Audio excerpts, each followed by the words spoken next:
When everything transpired, I was out of town, so I was like, nah, the first thing I do when I get back, definitely come to the community. I could tell everybody's vibe out here is down to earth.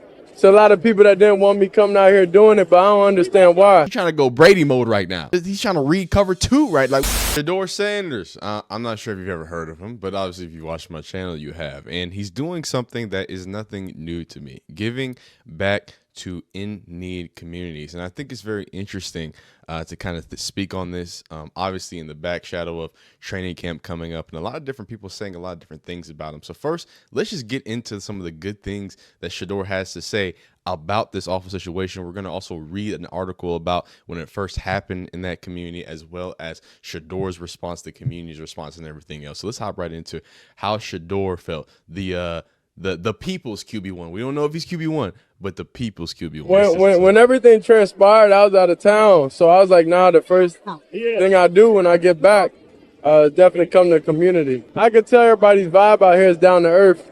So a lot of people that didn't want me coming out here doing it, but I don't understand why. You know, God told me come out here, so I'm never gonna question His word. It's definitely just get active and actually do it. You know, sending money and stuff, that's easy, but you have to actually go out there and be in the flesh. You know, I feel like that's more impactful.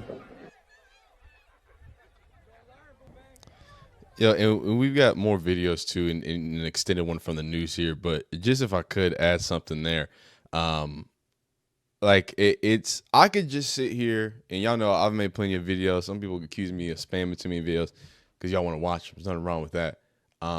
I don't even have to make any crazy headline or anything snappy about this. This is what we've seen Shedeur Sanders at this point do consistently for 5 years now, right? Since the Jackson State days, right? Going to different schools, situations, off-season training camp. Like he's been known to do that. Coming into rookie OTAs, he was or rookie minicamp. My fault. Is that what they call? I'm getting everything mixed up. Coming into rookie minicamp, right?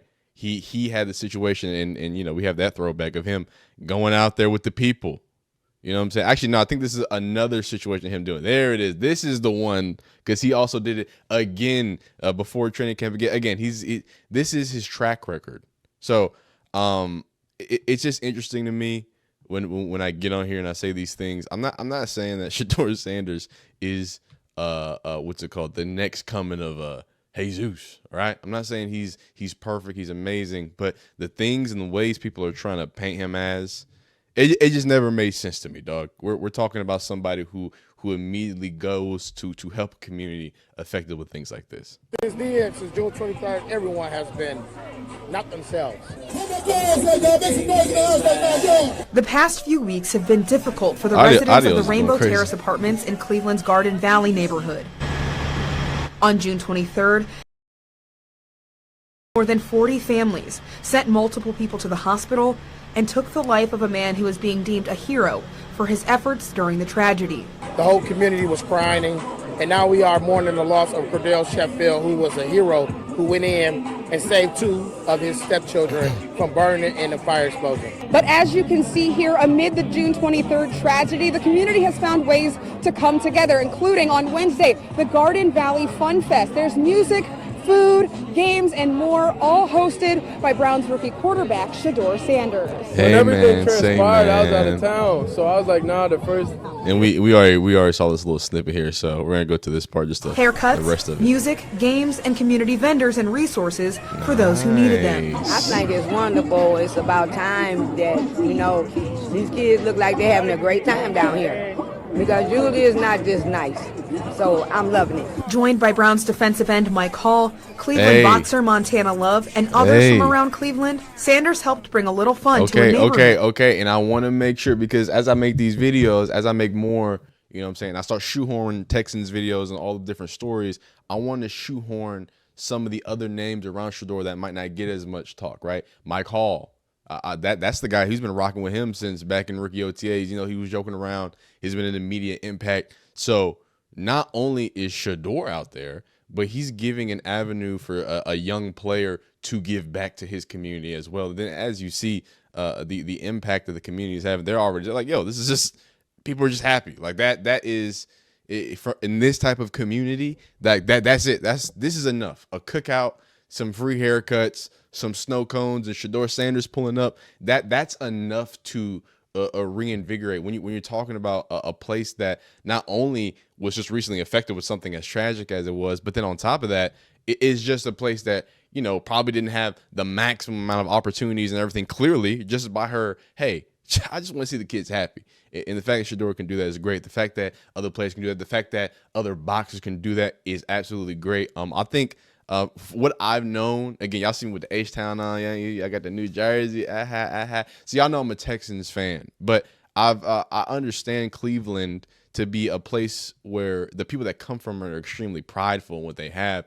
So I think it's important that someone like Shedeur, anybody on that team takes that same pride. That's something that has made it very important to me with Houston, just as a personal anecdote. When, you know, certain things were affected, hurricanes, XYZ, the recent floods, it's very common for the Texans to reach out, very common for JJ Watt to drop however million and this and that, and for our community to pull in. So to see that same thing happen in Cleveland and to see it from a rookie, I think is dope. And we don't have to sit here talking about narratives, but I'm just happy to be able to see it. But we'll finish this out real quick. That continues to heal. We got to continue to come together and continue to love on each other and put our resources together so we can heal the community. And having a relationship and having a relationship with Shedeur Sanders where you now know that he's in your community, understand what's going on in your community. He's been there, is different. It's so great. I can tell everybody's vibe out here is down to earth. So a lot of people that didn't want me coming out here doing it, but I don't understand why. Hey. God told me to come out here, so I'm never going to question his word. You feel me? And we got to get, because we saw that, we got to get into all the clips of him actually pulling up on the, here's that. I can't, because, you know, I don't think they're talking enough because they got that music. They jamming too hard. I don't want you two to get me up out of here. But it wasn't just, you know, he just vibing. He was out there. And by the way, like, just so y'all know, like, the type of crazy people. This is Daniel. I don't know. I'm not disrespecting your last name again. But I've told y'all 1,000 times, follow him. Great Browns coverage. Non-biased, good. He has videos. He's there. He was there at the situation. I don't see, where was Mary Kay at? Y'all see Mary Kay? Where Mary Kay at? Oh, that's what I thought. But no, so please make sure to follow Daniel. But look at people trying to, did you actually show up or you're just Shedeur for clicks? No, Daniel's out there in the streets. Right at everybody that's going to me, and I'm going to go inside, okay? And look who's in the streets. Right here.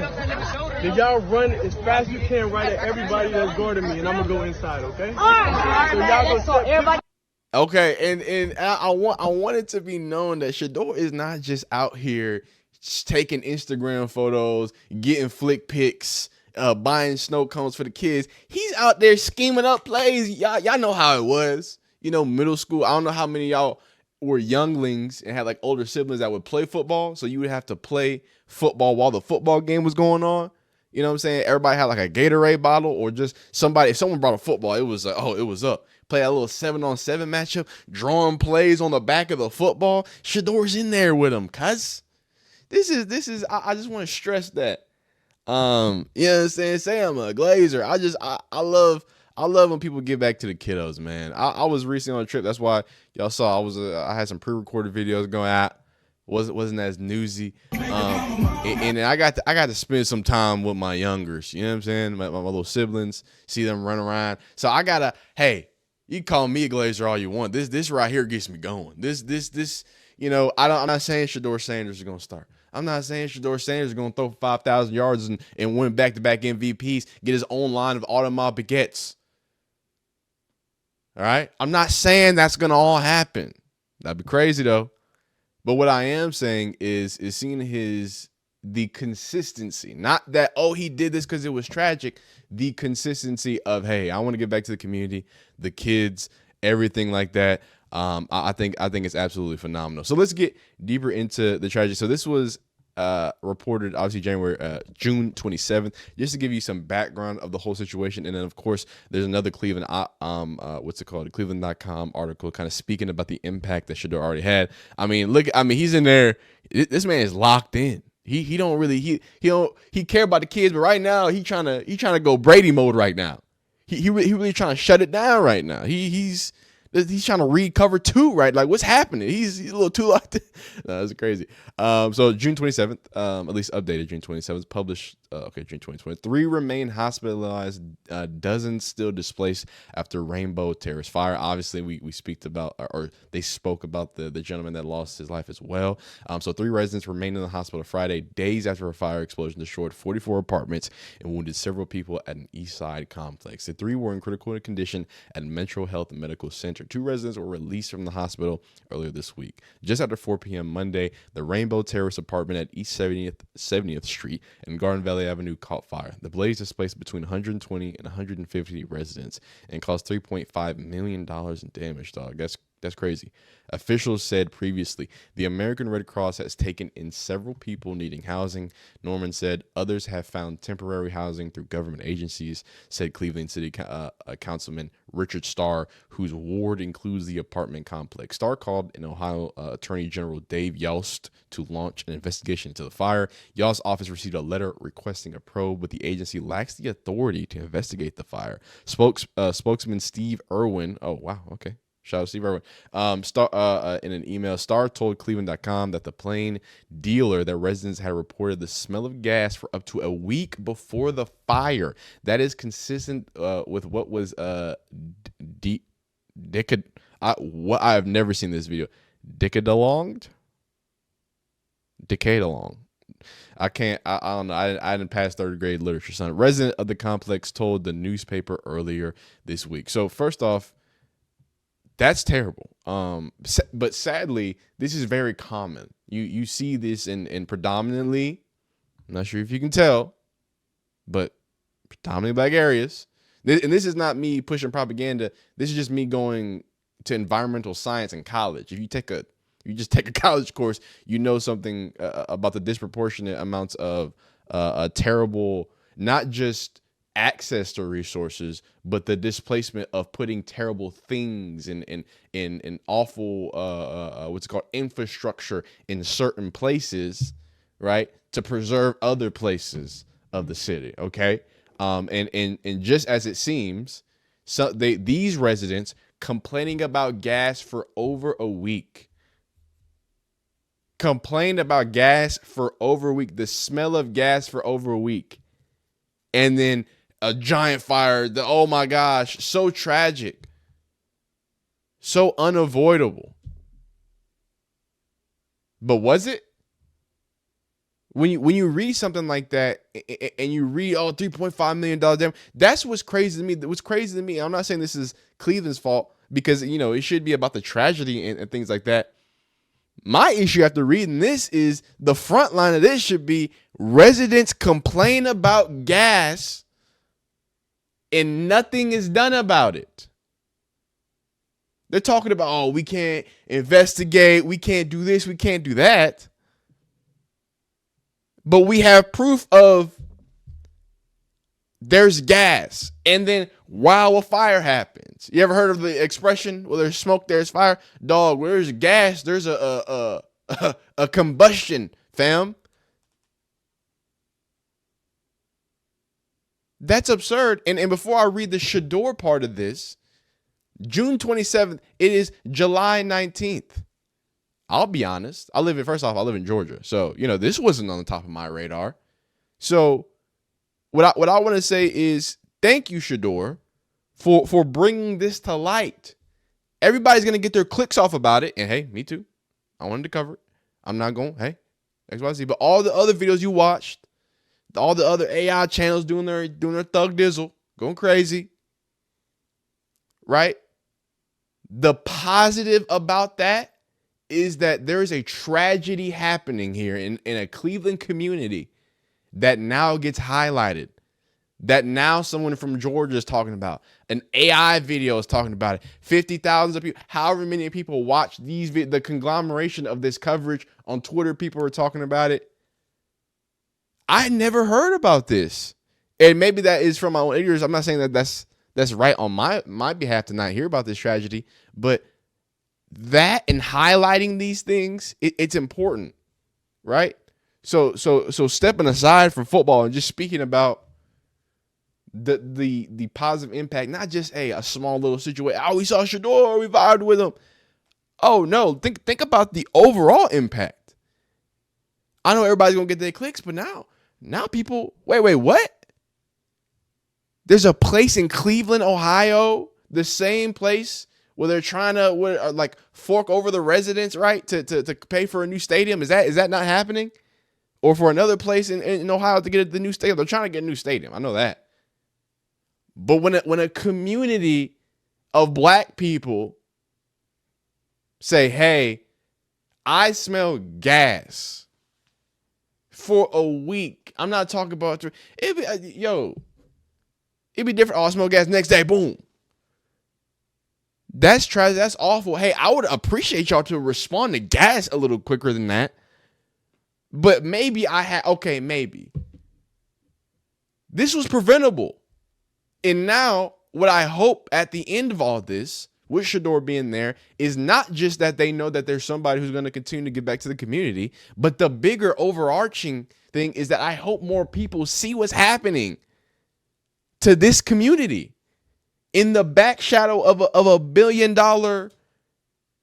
team, a $1 billion failure that pays SAs or people convicted of SAs, accused of SA, accused of DV. I'm sorry, Quinshon, but that's the accusation, right?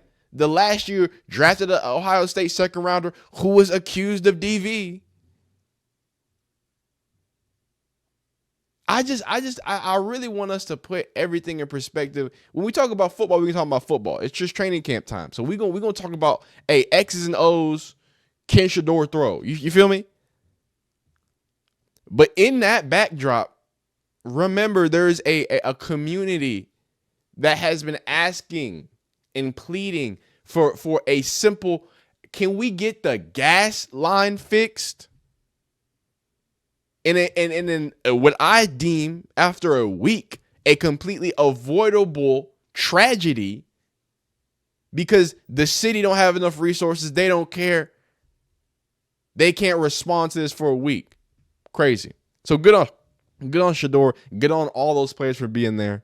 And let's read this other excerpt about some of the other front-facing things that the Browns quarterback kind of gave to the community. So Shedeur Sanders joined the community leaders Wednesday at the Garden Valley Fun Fest, an event designed to bring healing and unity to traumatized families following a devastating fire last month. The celebration took place at the Rainbow Terrace apartment complex on 74th Street and Carson Avenue, where June 23rd, fire destroyed 44 units, and as we talked about, displaced 120 residents. And I think this is Shedeur's words. Everything's fun, and it's a great event for the city to bring happiness here, said Sanders, who was drafted by the Browns in the 5th round. As we know, I'm just enjoying myself here right now. When I leave here, then we'll focus on the season. But right now, this is more important than football. Sanders played games with children who were ecstatic to see him and posed for photos, including with police officers, while introducing himself and other Browns players who joined him. Attorney Stanley Jackson, who helped organize the event, explained the importance of the gathering. The community needed a friendly celebration and a fun day, Jackson said. The festival featured free food, drinks, and giveaways. Children enjoyed video games inside a specially designed truck. Those things are cool. Received free haircuts from Keratin Barber School and rode bumper cars. Fresh face paintings, ice cream, and other offerings were available with food trucks, including Zanzibar Soul Fusion, Kona Ice, and a truck serving funnel cake. You can't have too much funnel cake, son. The June fire had tragic consequences. Cordell Sheffield, 30, passed on July 10th after undergoing multiple surgeries. Sheffield had escaped the fire but ran back into the burning apartment to save his girlfriend's daughter, who was too afraid to jump from a window after her brother did. Wow. Sheffield suffered from burns over 90% of his body. The children ages 10 and 11 also underwent multiple surgeries and remained hospitalized last week. Lorenzo Sanders, 52, was among 5 people transported to the hospital after the fire. A 13-year-old resident of the complex, he was asleep when it occurred. Sanders, who tied sheets together to escape the flames, has since been relocated to another apartment while enjoying the festival. He expressed disappointment that more families affected by the fire weren't in attendance. Also during the fire, a woman dropped her baby to safety from a third floor. Oh, to safety. Okay, the baby was unharmed. 2 weeks after the fire, most displaced residents had been rehoused with the assistance from Cuyahoga Metropolitan Housing Authority. The cause of the fire still remains unknown. Jackson praised Shedeur Sanders' participation in the event. His heart is in the right place. There is no better community for him to be in than right here with us, Jackson said. At one point, Shedeur Sanders started a football game, and of course, he played quarterback as the children bonded over who would catch the ball after he threw multiple long passes. Hey, there it is, got it, y'all. Even the news trying to pump up Shadeur's arm, dog. It's with the kids now, no, but. In all seriousness, dog, I do want to, first off, rest in peace to the gentleman, you know, and the people who, first off, just prayers for the people who were affected, right? I think that goes without saying. And then, of course, to the people who lost their lives. And to double down on kind of what I was saying, like that's a heroic story that I hope gets more shine. I hope whatever GoFundMe page, I hope whatever, you know, however people can reach out, I hope that's just a name that people are seeing. And what's it called? They can send resources. They can add that, and I think the multiplication of what Shedeur Sanders has is great. In closing, I just really want to say that there's been a lot said about Shedeur Sanders. There's a reason why I make these videos. You know what I'm saying? I make other videos, but again, these get the most views. But I do think this one's important to make because for as much negativity as he has, Shedeur knows that he has the world looking at him. And the fact that he continues to use that for positive and continues to shine lights on places that many people probably don't know anything about in the shadows of a team marred in a lot of both legacy and controversy. I mean, he is who I thought he was, and I think a lot of y'all are just surprised. So appreciate y'all watching. Like the video if you like it, dislike if you like it. Subscribe if you enjoy football content of all shapes, sizes, forms, and fashion. Welcome to training camp season, son. We'll see you next time. Peace.